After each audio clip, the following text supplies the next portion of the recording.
Hey everybody, sit down around the hearth, grab a frosty mug of ale. Welcome to the Lion's Pride Tavern, where we discuss all things Azeroth.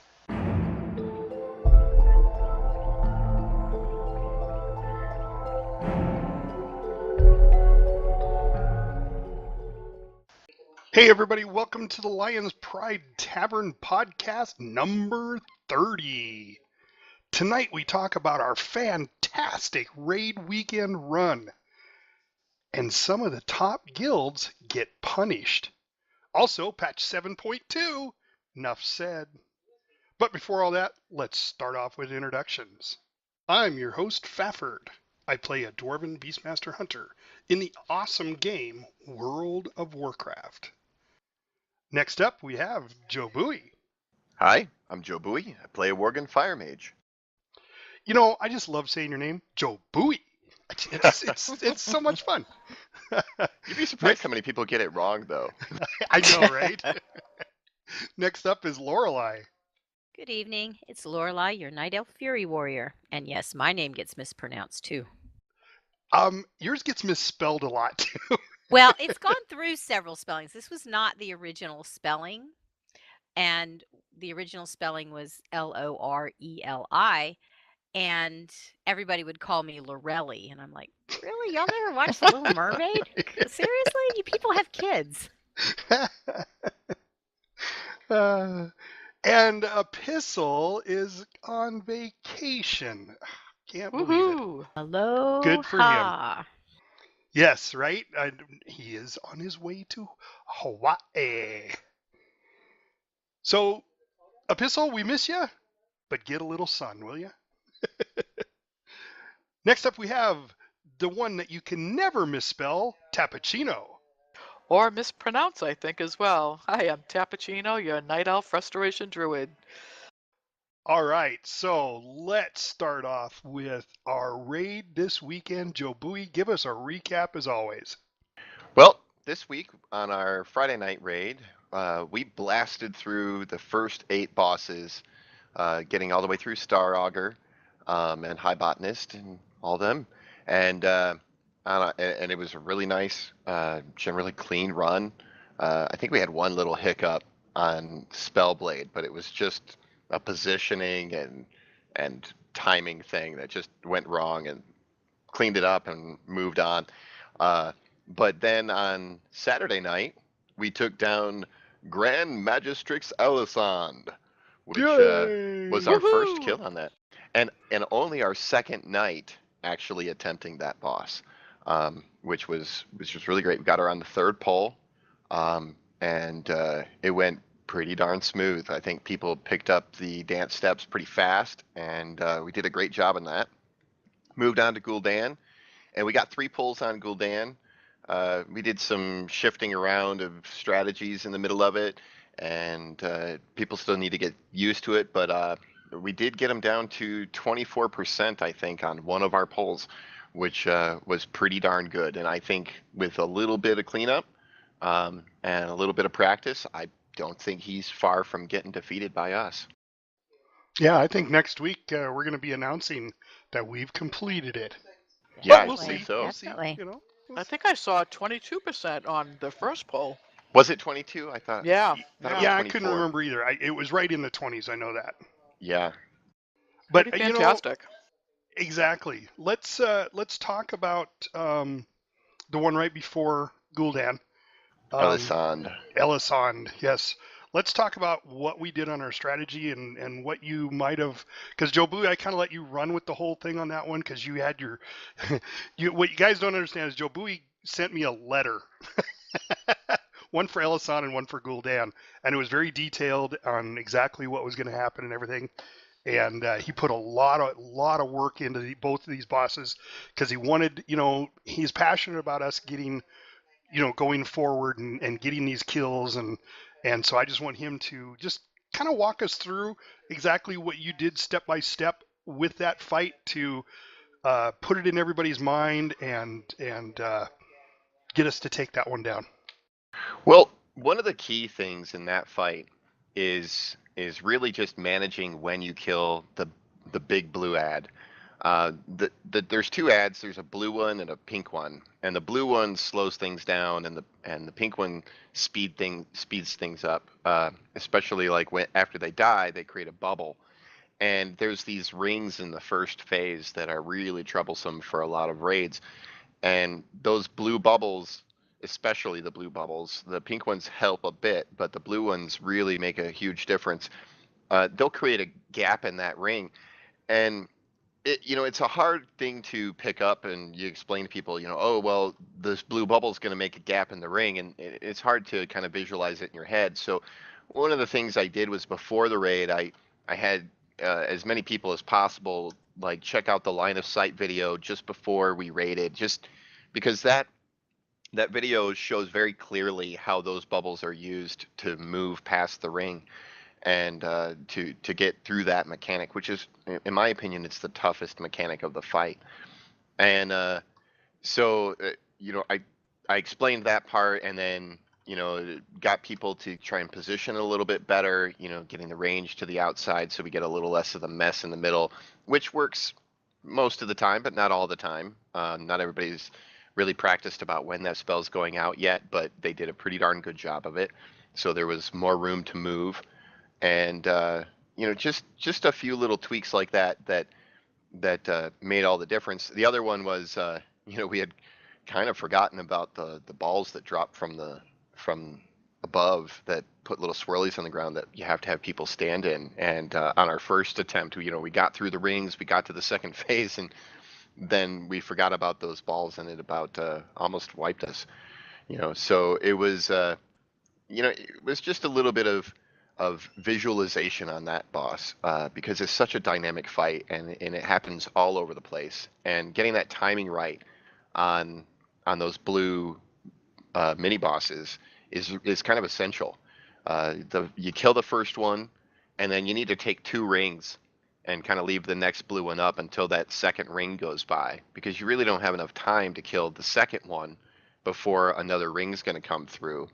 So you have to kind of time up when to attack the next blue one, so that you have another ability to travel through those rings safely. And I think that really made the difference, because, well, it worked. We got through it. Yeah, definitely. Lorelai, so you're in another guild that obviously does this too. What was the difference, if any, between the way we did it on this one and the way your guild does it? I was going to check on that this week because I know that we keep the blue and the pink ad more on the outside circle of that pattern that's on the floor, and they're always lined up along there so that the orbs don't do this wraparound thing. And sometimes that'll happen and it's just a freak thing, but the orbs, instead of breaking, will just wrap around the blue orb and then nobody can get out. But um, I've got to watch and see what happens because we don't usually get as many pink ads show up at the end like we were having. And I think that was causing us a lot of headaches because we were trying to get them down, and we couldn't spend as much time on the boss that way. But we do the where you stay with the first blue orb. You stay with that for um, 2 rounds of the chain of orbs that go through. We do that, and that works really well. So I invited Durag and Epistle to come with my guild and see it when we do it on a Wednesday, so that they can just get that visual, because that fight really is about putting things where they belong. And I think it's easy if you can see it being done while you're doing it, and then they can better gauge where things go. Sure. Yeah, we got through it, and That's a that good was idea. great when we got through it as fast as we did. Yeah. I mean, I was thoroughly impressed. I mean, because it is a very dynamic fight, like Joe Yep. Bowie said. There's a lot of dance steps. They're not difficult. It's just like learning to two-step for the first time. It's really two steps, but people can still screw it up. Yeah, and once you get through that first phase and you don't have to do the orbs anymore, it's fine. it's just ads at that point. Yeah. Yeah, that Now, made a big difference. the one thing I'm curious about though with the strategy you mentioned is now the blue ones don't move when they spawn. So Right. is it just you're talking about positioning of the red ones mostly or You the know, pink ones? I'm going to pay more attention to this because I'm always up in the front and I hate not having that camera angle, being able to move back as far as I want. I think our off tank goes and gets the pink ad and brings it over. Okay. Yeah, I was just Yeah. curious about that because I know the blue ones just they won't move. You can't move them. So they once they spawn, that's where they stay the entire time. So like when you mentioned, keeping them on the outer ring, I'm like, well, how do they make them spawn on the outer ring? But Yeah. I No, I assume you don't think just we worry about the pink one where that one spawns. Because really you can attack the blue one without that one doesn't have to be tanked. right. So one tank can bring the boss over and then you can do a lot of cleave damage. And I'm pretty sure that our other tank goes and gets it. Okay. Tappuccino, from a healing perspective, Well, which fight was more difficult? Sorry. You're um, you're gonna try to guess my question, weren't you? Which fight was more difficult between the last two bosses for healing?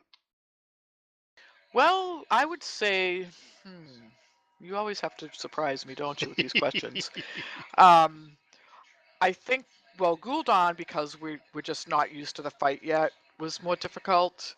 Um, although you don't have to move as much, and as a resto druid, I don't have a lot of. I mean, I have my dots and stuff where I can apply while we're moving, but the bigger heals is basically casted, so you have to stand still.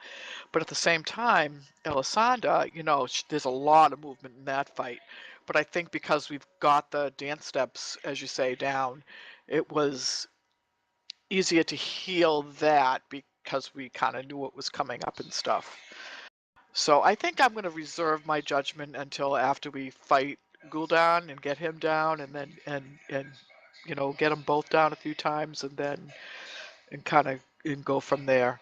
Although I have to say the Alessandra fight, I wanted to say being able to take advantage of the haste bubble this time was very helpful.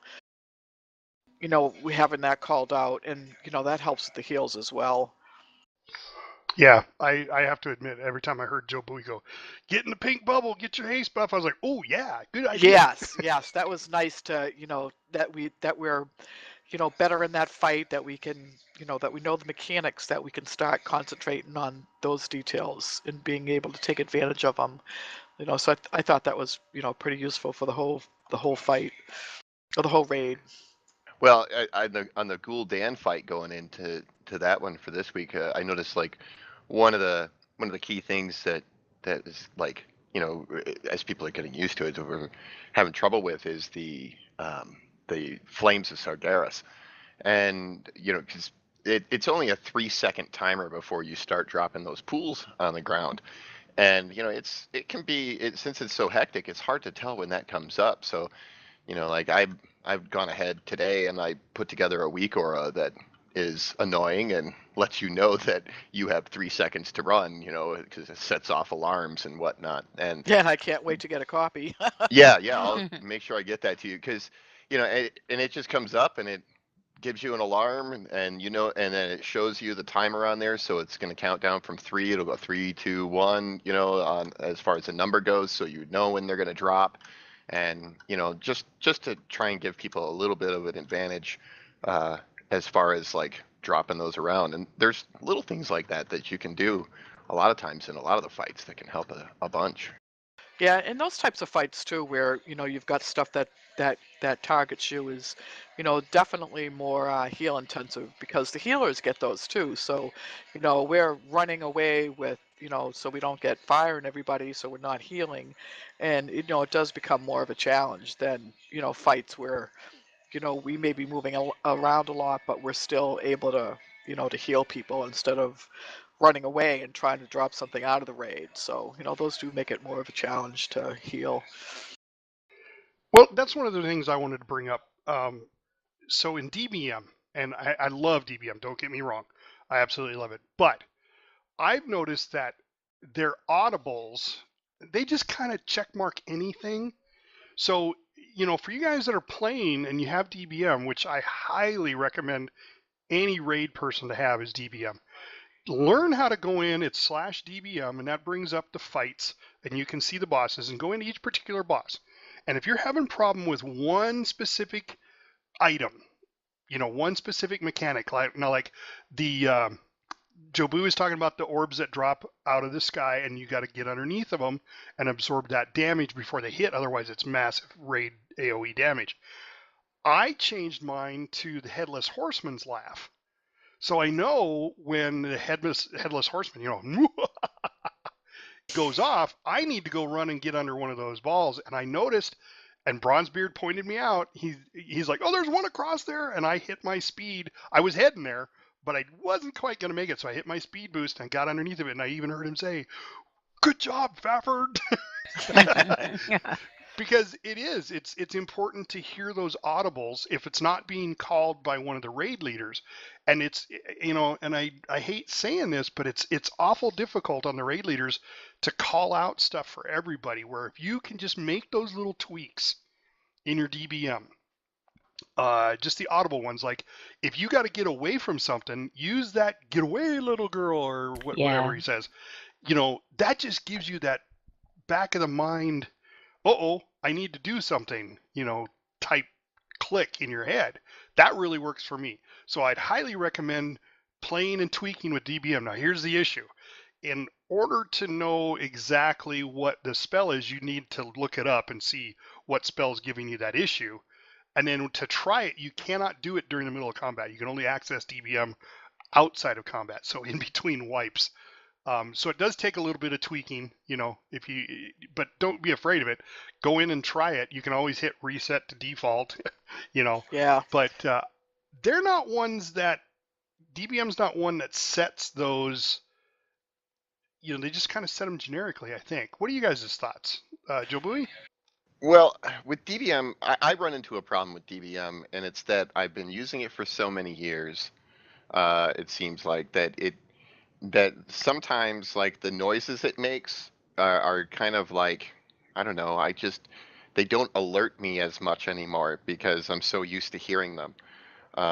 Yeah, because they use them in all the different boss fights. So, like you said, you can change some of them to like the "run away, little girl, run away," thing, and that helps with some of them. But sometimes there's not an option in there to put that sound on particular things either.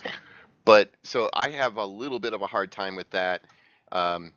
Mostly, like the thing that I notice from DBM is that the text warnings that pop up are really things that help alert me in that. But I do find it, I mean, it's essential.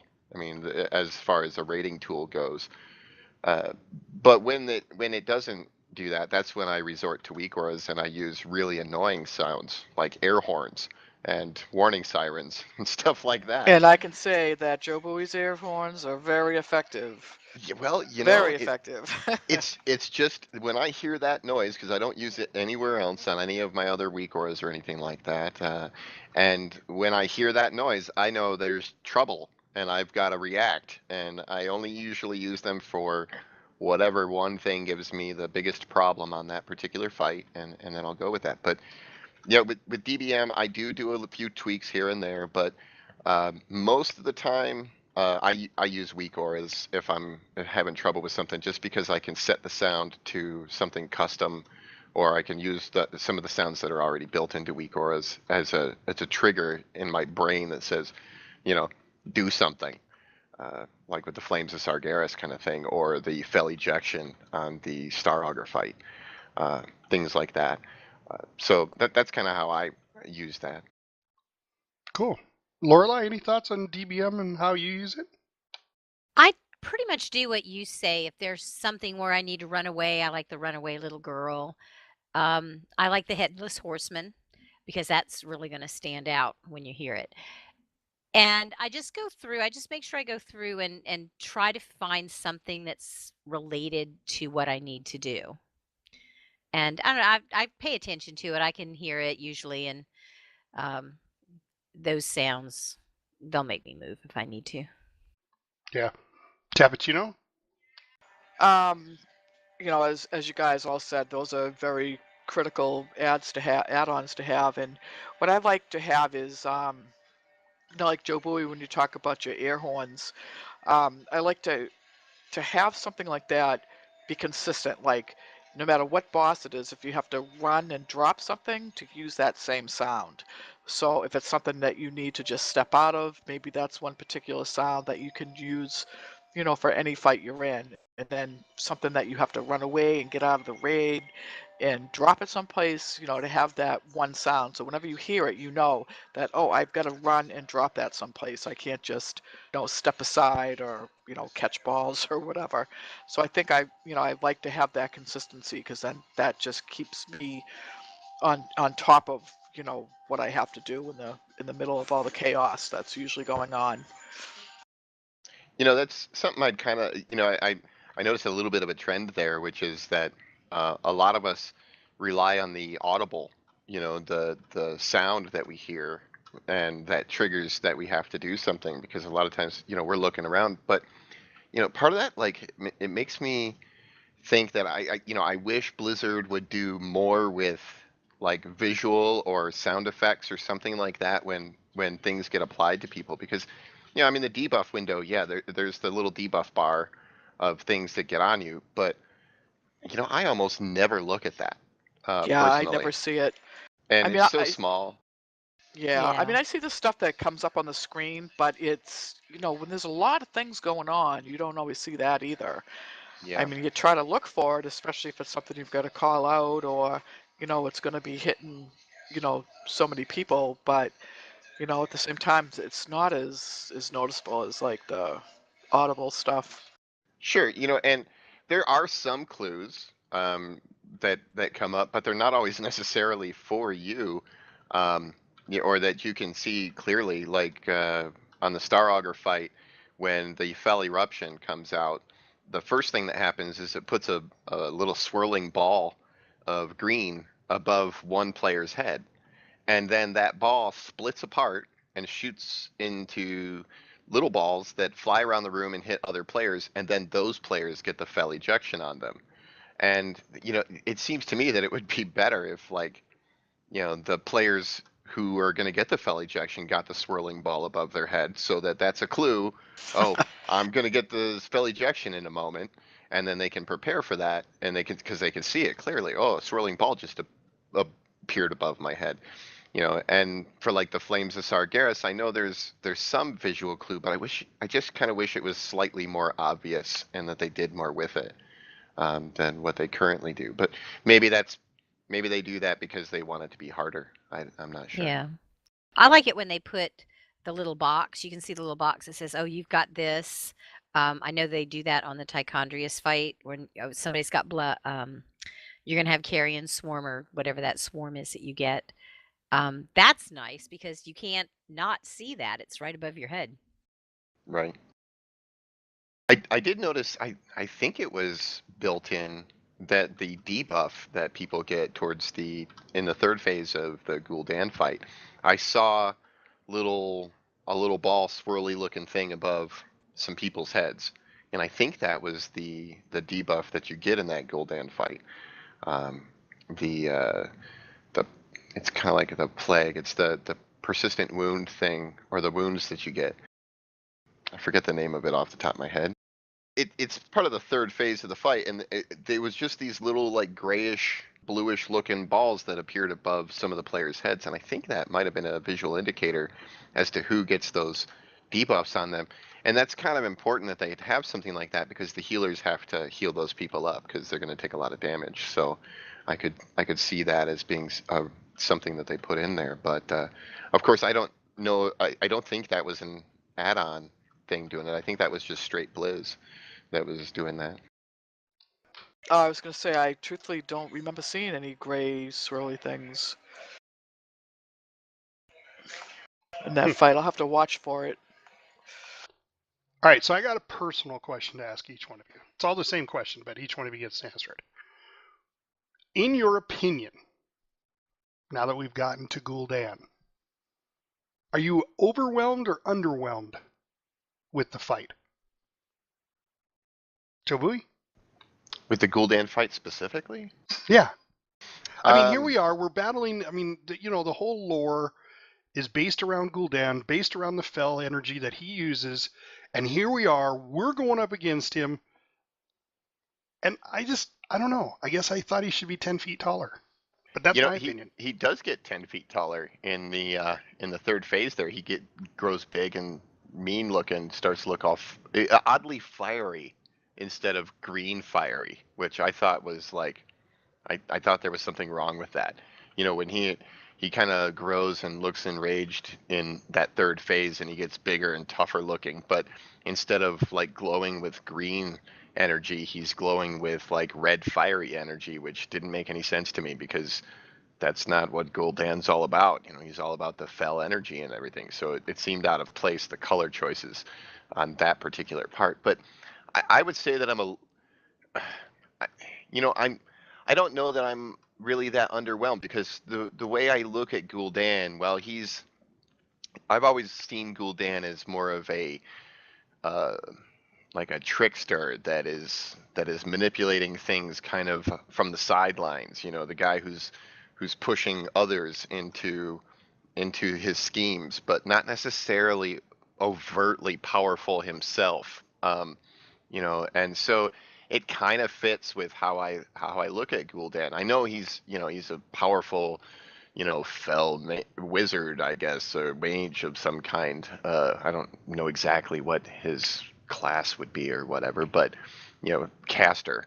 Um, and so it kind of fit a little bit in that regard, but I would have liked to had the fight feel more epic, I guess is the way I would describe it. Like the fight doesn't feel as epic as it should. Like when I think back to old school final bosses, like Dragon Soul, that felt epic. That was intense when you're up against Deathwing.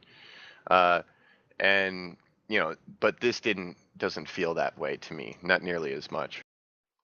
Okay. Yeah, that's kind of where I was going with it. Lorelai? I feel the same way. He's kind of a letdown. Um, Deathwing definitely was much more of an interesting fight, and even the Lich King, you had to go through a lot to get to the Lich King. But then he was kind of, well, yeah, I thought you'd be bigger and scarier, and all you did was talk a lot, and we just had to sit there and wait for you.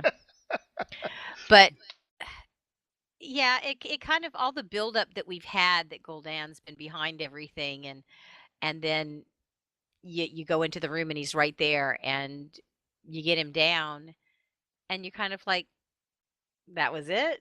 I thought there'd be more to it. Tap? I guess I've got a little bit of a different perspective on him because, with all of his history and stuff, I kind of think of him as kind of a coward, that he's got to put all these other demons and stuff and have them fight for him. And, he's kind of like the last, it's like, oh God, I've got to fight you guys. All right. And I would expect him to be tough, and he is. I mean, we haven't gotten him down, but we will. But at the same time, I think I expect him to be kind of a coward pushover in a way. Like you're not as tough as you say you are, and we're gonna get you down. We're gonna laugh and spit on your grave. So, and I really want to get him down, especially since I've seen the movie. So I just want him to die. you know. So I guess that's kind of my perspective. Yeah, he may be a bit of a letdown, but at the same time, like I said, I look at him as kind of a coward and somebody that we should be able to beat because all of his big ass demons and minions, I guess, are dead and gone. Well, and that's where I'm at with it. I mean, there's been a lot of other fights that we've gone through in raids that the last boss, SOO, probably one of the bigger ones that I can remember besides Deathwing, like you mentioned already. But just getting to that final boss and then finally getting it down, it's just I I don't know. And granted, yes, we have not gotten him down. I get it, but That's just a to get as technicality. to get as far as we did, and I'm predicting next weekend we're going to be saying, yeah, we got him down, and we're moving on to Mythics part of, or Heroics on it. Mythics. Yeah, well, we'll go to Mythics too. We can do that. Not We'll try yet. it. No, not yet. He's But ambitious. yeah, I am. I just, I expected a huge end boss, but maybe,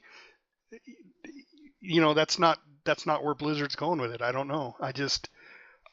I got in there and we did 3 polls on him and we got him down to 22%. It's like, wow, on our 3rd poll. And, I know a lot of the people that are in our raid group haven't, if they have gotten him down, it's been LFR. Unlike, some of our other people like Lorelei. Now, have you gotten him down in your group? Oh yeah, we do them once a week. Yeah. So, she's already seen the ending. It was a big race, for the entire World of Warcraft community to see who could get him down first. But I don't know. That's just the way I feel about it. It wasn't that exciting to see him, like Tap was saying, you walk in and he's right there. It's like, you should be there should be fireworks and flames and, I guess, I don't know. Maybe I'm just making too much out of it, but that's where I'm going with it. I don't know. So I can totally understand where you're coming from on that. But like I said, for me, it's just that whole like and Tap, saying like she's saying about him being kind of a coward, and I see him as sort of this behind the scenes manipulator who's not really as powerful as he pretends to be. He's just really good at manipulating things, So it seems like it fits, but he does come off as rather understated in that last fight. I think it's fitting personally. I think it's fitting, but it is end game for this content too. So you would expect more. Maybe, he should have had like one extra demon or ad there with him. But I think it's fitting that he should go down and go down like easily. Not Do, you know what I mean? Not easily, but do not you as think do you think that maybe it's because you mentioned like end game, but technically he's not really end game for Legion because there's the new boss well. Yeah, from the maybe Tomb of for the Sargeras. maybe for this expansion or this well, patch, I guess. okay, but let's talk about when he actually came into play though. When the fell first happened, that was what, 3 expansions ago. It Right. was right after Yeah. Deathwing. Then all of a sudden there was like, what is this fell that they speak of? And you come to find out it's all from him. I don't know. I expected more of a Deathwing ending. For him. Yeah, Yeah. I mean, I understand that, where he has been around for so long, and I don't know, maybe he's like, outdid his welcome. Well, Do you the think cutscene that was pretty Gul'dan spectacular. thinks that he's more important than he really is, and that's why Yeah. we kind of got the fight we got, because there's somebody else that's pulling his strings and he Right. doesn't know it. Sure. Yeah, because Yeah, and that's how it has been.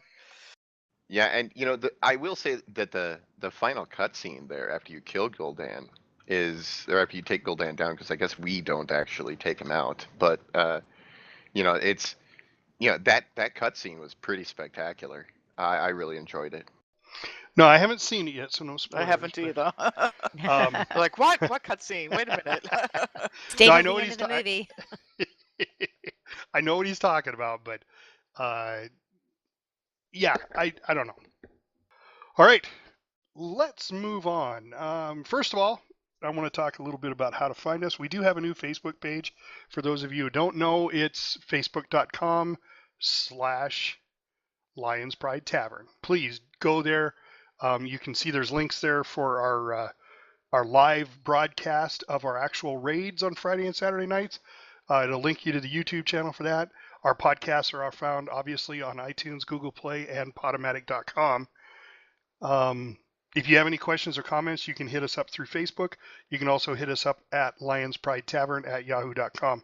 So guys, like I said at the beginning, this is 30, podcast number 30. That's 7.5 months. Woohoo. That's Wow. amazing. Yeah, 7.5 months of us going. And we thought from the very beginning, we were like, well, if we get the people who are in our raid to listen to our podcast, we'll be happy. If we Yeah. get 3 people, that'll be a We, lot. yeah, Yeah, we were right. we were like looking for an audience of 20 or something maybe. We have really hit something that I want to touch on. So I had another couple of people. It's a husband-wife team, but that emailed us and said, "Wow, we love your podcast. It's you guys are down to earth. You're not the elitist jerk faces that are out there." And I got no problems with elitist jerk faces, but I'm not one of them. But they're like, "You guys sound like you're having so much fun. You enjoy each other's company. It's all about friendships and it's all about bonding." And I know Epistle would have a few Canadian pleasantries to talk about if he was here. But so they straight out said, "I'm a truck driver. I'm on the road, but I'm home every Friday and Saturday night. I would love to come in and join your raid." Guys, I think it's fantastic. The fans are coming to us. But it's like I told him, there's only 30 people in the raid. Yeah. That's Right. all we can have. So I really enjoy it, and we will take every one of you in, and we'll bring you to our guild if that's what you want to do, because we love having very personable and friendly people. And I did invite them to our guild, and they're going to switch over. They haven't done it yet, but they're going to. And when they do, I'll ask them permission to put their names in the podcast if they so choose. But for right now, this is in the last 3-4 weeks, we've had 6 people come to us and say, "We love you guys. We love your podcast. So I want to say thank you to each one of you for helping me do this, because this was just on a fly. It was on a whim that I said, we should do a podcast." Yeah. And I asked Joe Bowie first, and he goes, "Okay." I mean, he didn't give it a lot of thought, but Right. it I was know, like, and Fun. I was a special guest, and I'm like, wow, this is really fun. Hey, if you guys want a healing perspective, I would love to join you. well, thinking back, Tap, that's exactly why I invited you, because I was like, wow, she had a great idea. Because we do. We had one DPS melee, we had one DPS range, we had a tank. Of course, I tried to get my son Durag to actually be the one. He did the very first episode, and then he's like, "I don't want to do that no more." And Epistle's like, I'll do it. Yeah. So thank you guys for helping me put this together. And this is a collaboration between all of us. We have grown. The max we've seen so far is 2,200 people. We dropped a little bit this week, but real life gets in the way. Summer's coming, so I'm sure people are they're still out there listening, just not as many. But we're getting there. I mean, I can't believe we're at 2,046 this last week. Wow, Great. nice. That's still 2,000 people, guys. That's just Yeah. amazing. You fans are really the reason we do all this. Am I correct? Oh, Yep, Yeah, absolutely, definitely. absolutely. Totally. We wouldn't keep going if there was just the people in our raid Nah, group listening. we listen to ourselves talk every Friday and Saturday, so if it wasn't for you guys, we wouldn't be doing this. So, thank you, fans. Thank you, cast. You guys are fantastic. I've really enjoyed this. So enough with the emotional stuff. Aw. Oh. Let's see. Anybody learn anything new this week? I can't say that I No. learned anything new this week. Okay. Well, actually, the only things I learned this week was like what it's like to kill Elisand on normal, but that's about Yeah. it. Yes, it felt really good. And when we did that fight, I was like, wow, she's dead. I mean, it just came together so well when we got her down. It was like really like, wow. I'll have to go back and look at the live cast, but I think I was taking a dirt nap, but I still screamed just as loud. I tell you, a dwarf with short legs, they may not run any slower, but they seem like they run slower than everybody else. And those rings just kept, I mean, I get it. I see where the gap is in the rings, and I get there, but it's like something else hits me and down I go, But anyway, yeah, it was a lot of fun getting Ellison down. That was a good fight. So let's talk about 7.2. 7.2 is coming out March 28th, which is from the day this podcast airs, it'll be the next day. And things are going to change. So let's just talk about a little bit of the change or, what you are excited about. Joe Bowie? Well, I'm really excited about flying, as I'm sure everyone is. Yes. Even though it's only going to be, it's still going to be like a week or two away for that more active players before we're able to fly, and then maybe as much as 30 days for less active players before they're going to be able to fly, because we have to get that reputation. But still, flying it's there, it's obtainable. Yay! I can fly, and I'm excited for that. Uh, I'm also excited about the changes to the artifact weapons. I'm really glad that they are doing what they're doing with the artifact weapons, because uh, basically with the new things they're doing with the artifact weapons and the way the traits are being handled, there's it, it it's going to be a really really long road to max that out. I'm sure there's going to be people that just are pushing really really super hard and racing as fast as they can to max it out, but even for them it's going to take a long time. And I like that. And the reason I like that is because, I pushed fairly hard, not as hard as some people, but I pushed fairly hard to max out my weapon uh, with my fire mage in 7.15. Actually, really since Legion came out all the way through into 7.15, and then I hit maximum. And what I found there is that I didn't have a clear path to making my character more powerful from week to week without the the RNG god smiling upon me and giving me a piece of loot that is going to be an upgrade for me and make me slightly more powerful. So I was completely dependent on getting loot to be better for the next week's raid. And with the way the artifact traits are working now, that there's basically going to be a a path that I can take, activities I can do, that from week to week I'll be able to make myself more powerful, so that I will be able to perform better and better and better as time goes on, as we continue to progress in the rating. And I really like that aspect of it. Awesome. Lorelei? I'm looking forward to finally getting flying too. I was looking over some of the quests, and we've got a lot of work to do to get there, but hopefully it won't take too long. The only warrior change I saw that was interesting was that they're going to put a damage on our charge, which should always have been there when you think about it. If you're charging somebody with two big weapons in your hand, you should actually hurt them. Yeah, I agree with that. We're going to get Yeah. that. Awesome. Tappuccino? Oh, flying all the way. And I just love to fly anyways. I love the mounts. I'm really looking forward to the class mounts. The druids just look fantastic, and being able to transform, I think that's what we're supposed to be able to do, is transform into these mounts. But I'm not so sure, because I saw some screenshots where the druid was on top of the mount.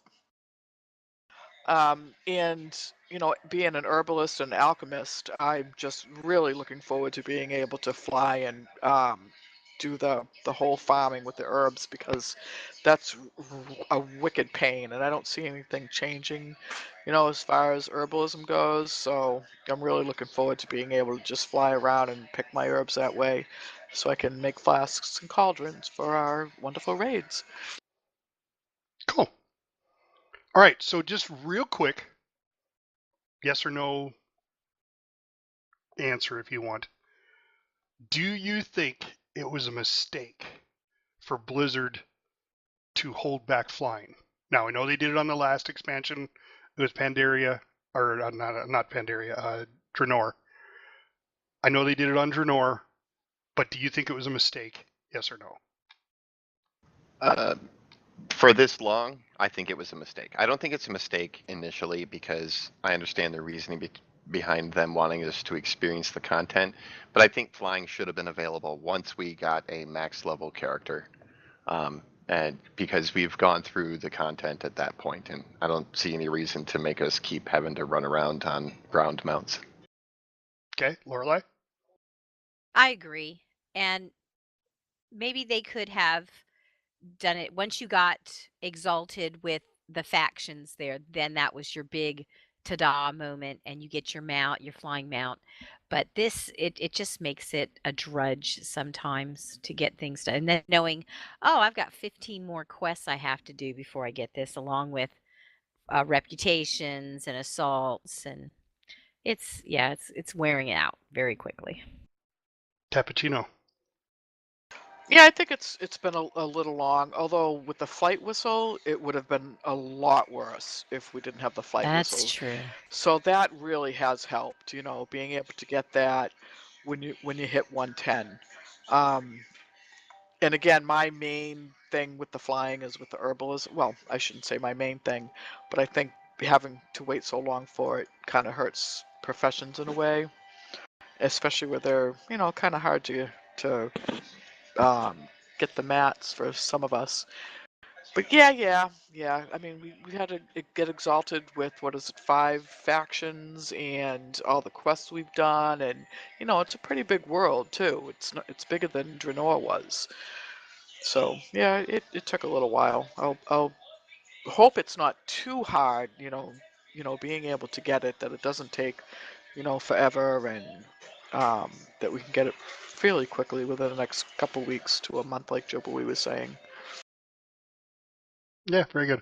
I honestly do. I think it was a mistake. I totally understand their reasoning, like Joe Bowie said. I get it because, they spend a lot of time on the content. They got a lot of artists. They spend a lot of money that, hey, we paid for the expansion, but the extra content past that, yeah, we didn't. But that shouldn't be a punishment to us because we want to get to flying as fast as possible so we don't have to run and fly everywhere by, paid mount. Um, and I think that's more of the way I feel about it. And I'm sure they've gotten, their ear full of everything. But I just was just curious about you guys. I think it went on too long. I enjoy flying. I enjoy just doing what I want to do and go where I want to go, and a beeline right for it and not have to go through all that other stuff just to get there. And yeah, there are some cheaty cheats, some cheesy cheats that you can do when you're flying, but I have got 2 level 110s out of 12. That's it. The rest of all of mine are Yeah, still sitting at 100 because I have no energy after Yeah. getting these guys yeah, up. that's a good point. Yeah. Now once flying's available, you'll start to see my other tunes come up. But until then, no, I'm not even going to waste the time and the effort. And I'm not a Fast and Furious player. I'm a casual player, so I don't log on nearly as much as my wife does per se. But I'm sure she would attest to the fact that she thinks it's due time for flying. Aye, aye. All right, cue the music. It's time for Lorelai's Pet Battle Minute.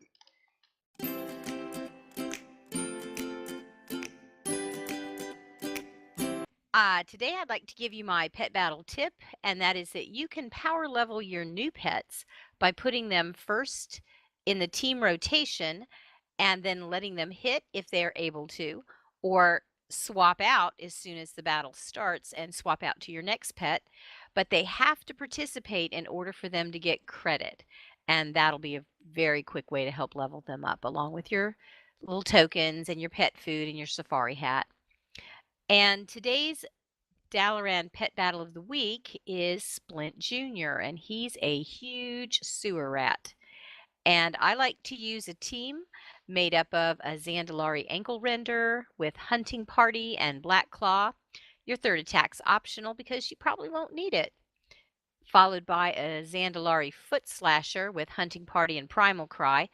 And if you're lucky, you won't have to even get to your second pet. But today I had to get almost to my third pet. And your third pet can be just about anything you want because you really won't use him most of the time anyway. But go out and get yourself some Zandalari little dinosaurs because they come in handy for a lot of fights. And that's my pet battle minute for today. Fantastic, thank you. I tell you what, that first tip, that's awesome because I don't pet battle, and I remember bringing up one of my pets, and I had like a level 10 and a level 12. And I said, I'm going to bring up this level 1.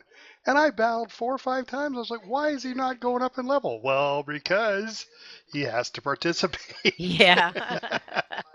Figured that one out. Not real quickly, but I figured it out.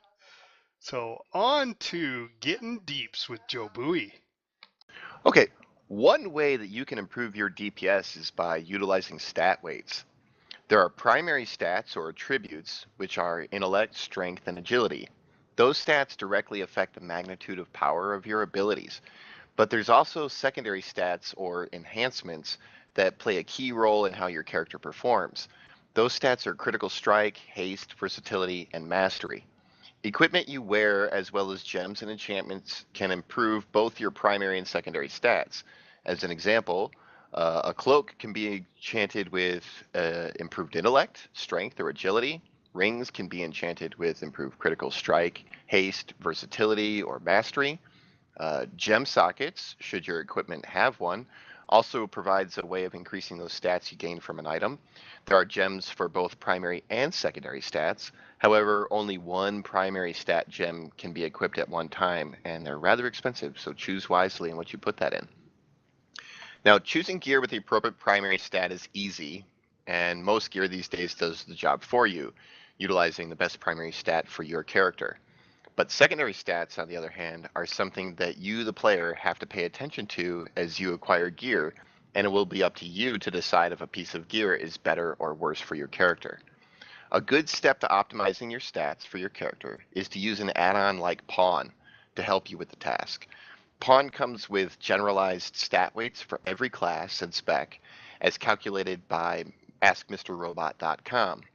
Now, icyveins.com and noxic.com both also provide stat weights that can help, but like the default askmrrobot.com stat weights that come with Pawn, they're more generalized to your class and spec than specific to your particular character.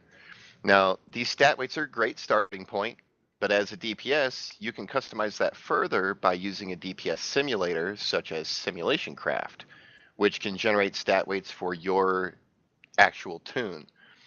I won't go into much detail about how to do that, but if you want to generate your own stat weights, just Google how to generate stat weights with Simulation Craft, and you'll find articles and videos explaining the process. It's really not too difficult. Now, keep in mind that if you are generating your own stat weights using Simulation Craft, it's a good idea to do it again after you've changed some of your gear, because it's generating those stat weights based on your current character as it is right now, not how it will always be. And that's my tip for getting deeps. Thank you, Joe Bowie. Tappuccino, tap into the healing. All right, what I'd like to talk about this week, just a quick and simple thing about topping off your mana. I happened to be in an LFR. Yeah, I know it's only LFR, but I was happened to be in an LFR this morning, and I noticed that during the fights that healers wouldn't top off on DPS. And granted, we have a lot of strong DPS and strong tanks and strong healers, and LFRs are just, going to do whatever they need to do to get their runes or hope for some gear. But it still doesn't hurt to just be able to top off on your DPS whenever available. If there's a mage in your group, mage biscuits and mana biscuits are free. Just say, may I have a mana table, please? And I'm sure that one of the mages will put one down for you. We use those in our raids as well. And every time that we stop a fight or we're going in between trash or ads, I'll always just grab a bite of those delicious mana biscuits because they are always baked fresh, mind you. And it just doesn't hurt to, always have your mana topped off because you never know when the fight will go long and that you won't get a chance to, mana up a bit. So just keep it in mind, it doesn't hurt to get some mana biscuits. They're free, they don't cost anything for anyone to make them, and not besides being delicious, they can help keep the raid or your group alive. And that is my healing minute for tonight. Fantastic. All right. It is WFN News, Warcraft Fafford News. So, the big news today that I heard was that some Russian and U.S. raiding guild members got permanently banned. What? Yeah, What'd they Whoa. do? they asked for real money to clear dungeons and raids. Oh my Ooh. gosh. That's That a is a big no-no. huge Yeah. violation. Yes, huge violations of the terms of use. So guys, don't get caught doing any of that stuff. Wow. We're talking permanently banned. Those are guys that top players, you know, Wow. in top guilds and I get it, the economy's tough. That's fine, but this isn't one of those ways of making real money, And I don't even know how legal it is to do in-game money either, because in-game money can be converted to tokens and They real money after that. they said that I saw a blue post about that, and they said that if you want to sell a carry through a dungeon or a raid or something like that with in-game currency, it's okay to do. Okay, But good you enough. can't use real money. Yep. So, and then one of the other things that I read when I read this was that with 7.2 they're going to give us better improvements on reporting fraud and stuff like that. So be on the lookout for that when you go to do your reports. It should be a better use of the way they're doing their reporting. So, Like more specific ways instead of just spamming or language. yeah, It might be there's more going to be specific. there's going to be some specific uses for it. So, yeah, that was big news right there. I Wow, couldn't that's believe it huge. when I I mean, read it is that. a game. People were supposed to do this for fun, not for profit. Well, the only one that should be doing it for profit is Blizzard. I mean, Yep. they're the ones that came up with this game. It's theirs by rights. Yep. We agreed to the terms of use. If you don't read them, you should. Because I know there was one game company over in Europe that thought, nobody really reads these things. So in our terms of use, we're going to put down that your soul belongs to us. Yeah. And there were over 35,000 people that said, I agree to the terms of use. Oh boy. So make sure you read them. Even though it probably takes a lawyer to decipher them, at least look them over. And the only other big news is we've already stated 7.2 releases March 28th, which is the day after this podcast airs. So I that's wish your I could take the Warcraft day news. off of work. Yeah, right. I'm stuck. I'm stuck going out of town on the 28th. I am. Yeah. I was kind of frustrated about that. I'm like, wait, we have to go out on the 28th. We have to go out of town. Oh man, I'm gonna be behind by hours. Well, I have to get my car registered, and usually the town hall is open later on Tuesdays, but I'm going to make darn sure I'm not out of work late on Monday tomorrow so I can get my car registered. Nice. I can't imagine being poor Epistle. Oh, He is gone. Ah, He is going to be in Hawaii the entire week, and he will be behind the whole time. well, I might he's be got gone his when we. he's got his kids doing some stuff for him. Yeah, he does. While he's away, but But will they get Gul'dan down? I don't know. So yeah, our tank's actually not going to be with us this next. I think he was saying even Friday and Saturday. Yeah, he I did was say he'll wondering be where. I burnt didn't out think we were going to Saturday. have him Friday. What are we going to do? we've got a Donna tank to fill in. Bell's. Yeah, Donna Bell's Donna, gonna. okay. Yeah, she's gonna tank for us. She's got a pretty good tank. Yeah, she's come along a lot. Yeah. All right, guys.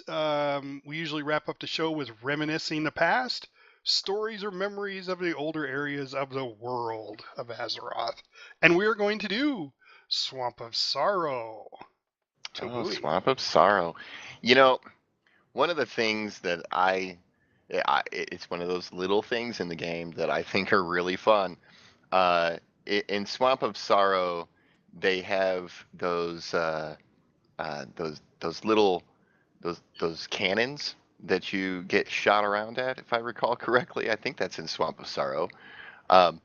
And I always found those to be really kind of fun. It's just that I get shot in a cannon around that zone.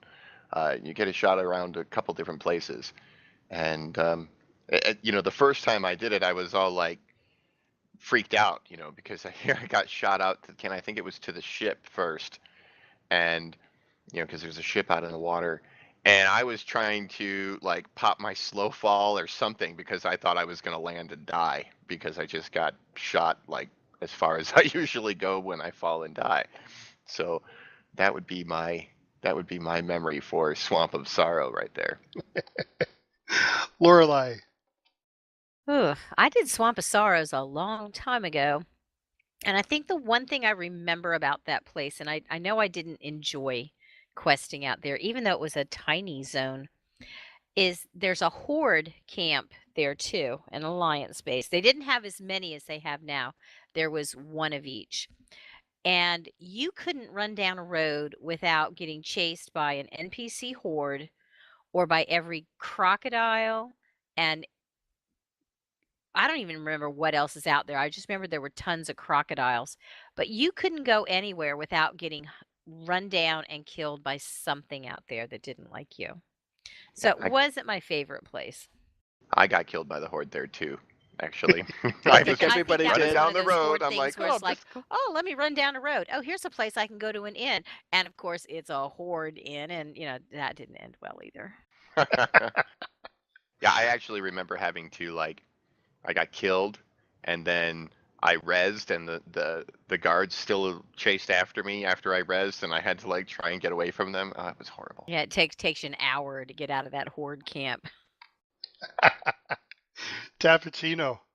Oh, I remember Swamp of Sorrows quite well. Lots of water. There's all kinds of little rivers through it. And not only the horde camp you've got that on one end or one side, and then you've got that other little village where they had all those little, I don't know if they were murlocs or, some type of little characters that would chase you down the road as well. And you think to yourself, geez, they've always got that sign when you're coming up, when you're logging in, it says, hey, stick to the roads because usually they're safer. And it's like, well, not in Swamp of Sorrows because it's They were hard to find a standing in the safe road. road. Yeah. Skinner's Paradise, though. I mean, there was, like you said, so many things to kill. And it was a fun little zone, but I really couldn't wait to get out of it. Yeah, my reminiscing is has to do with the dungeon that's there. They had one quest that you had to swim around the pyramid that was there and collect stuff in the water, and there was never enough of them, and it was such a deep dive, and that was before they had all the, you could pop a cherry and have, you know, uh, you could get a potion of water breathing, but you could pop the Negran cherries and all that stuff. But man, I just hated that. And then the fish that were in there, and the crocodiles and the spiders. Oh, spiders. That's what it Spiders. Oh, was. I knew it was yeah. spiders because when you started mentioning the crocodiles, I was like, yeah, but it was the spiders with me. Tarantulas, big green tarantulas, just yeah.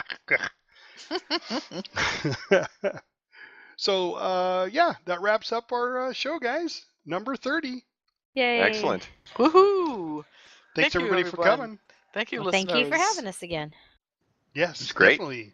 Thank the listeners. So thanks everybody, and we will see you all next week. Have a good See ya. week and enjoy your expansion patch. Yes, happy expansion day. Yay, flying. I think that's going to be a new thing, Tappuccino. What's that? Expansion Day. Expansion Everybody day. take off from work. It's Expansion Day. It's expansion day. It's a grand holiday in the world of Warcraft. If you like this podcast, throw us a like and subscribe to our channel. And please, leave comments or questions below. Maybe we'll answer them on the air next podcast. We are hosted on Podomatic.com. Our website is lionspridetavern.podomatic.com. Our podcast also airs on iTunes for Apple users, Google Play for Androids, and YouTube. Just search World of Warcraft Lions Pride Tavern podcast. See you next week, and thanks for listening.